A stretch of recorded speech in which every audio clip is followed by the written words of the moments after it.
जब एक लड़की स्कूल इसलिए नहीं जाती है कि स्कूल में पानी नहीं है, पैड नहीं है या प्राइवेसी नहीं है, तो ये उस लड़की की पर्सनल प्रॉब्लम नहीं है सर, ये सोसाइटी का फेलियर है, पॉलिसी का फेलियर है। और अगर एक लड़की डॉक्टर के पास इसलिए नहीं जाती है क्योंकि सोशल स्टिग्मा है, तो ये एक ट्रेडिशन नहीं है सर, ये निग्लेक्ट। और अंत में मैं ये कह के अपनी बात खत्म करूंगा कि मेंस्ट्रुअल हाइजीन कोई फेवर नहीं है, कोई चैरिटी नहीं है, कोई साइड इशू नहीं है, ये हेल्थ का इशू है, ये एजुकेशन का इशू है, ये डिग्निटी का इशू है, ये इक्वालिटी का इशू है। देश की आधी आबादी हर महीने फेस करती है, वो इशू है मेंस्ट्रुअल हेल्थ का और मेंस्ट्रुअल हाइजीन का। समाज में इस विषय को जानते सब हैं, लेकिन बात करने से कतराते हैं। आज भारत देश में लगभग 35 करोड़ से ज्यादा महिलाएं मेंस्ट्रुअल साइकिल की इस प्रोसेस से गुजर रही हैं, जिसमें से 120 मिलियन यानी कि 12 crore adolescent girls face menstrual hygiene and challenges every single year, and as a result 23 million girls यानी कि 2.3 करोड़ गर्ल्स हर साल स्कूल से ड्रॉप आउट हो जाती हैं, स्कूल जाना बंद कर देती हैं,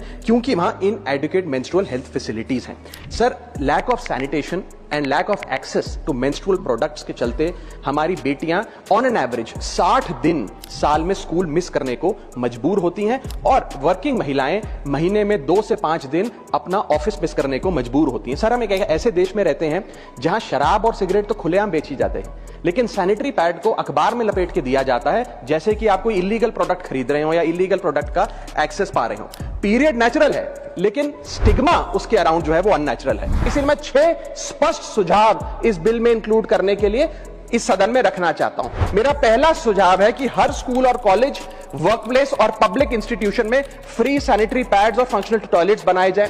दूसरा, schools, anganwadi centre, public health care centre और आशा नेटवर्क्स के जरिए अफोर्डेबल या फ्री मेंस्ट्रुअल प्रोडक्ट्स घर घर में पहुंचाए जाएं। रॉ मटेरियल्स जो हैं, जो मेंस्ट्रुअल प्रोडक्ट्स को बनाने में इस्तेमाल होते हैं, उन पर भी जीएसटी समाप्त किया जाए।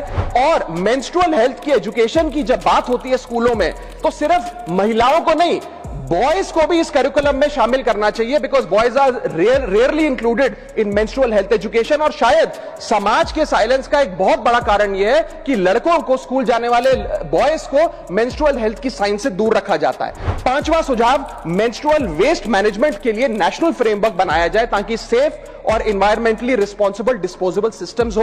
और छठा और आखिरी सुझाव, डिस्ट्रिक्ट लेवल एनुअल मॉनिटरिंग हो मेंस्ट्रुअल इंफ्रास्ट्रक्चर की, और इसकी पब्लिक रिपोर्टिंग का मैकेनिज्म बने। Women do not need our sympathy, sir. Women need equality.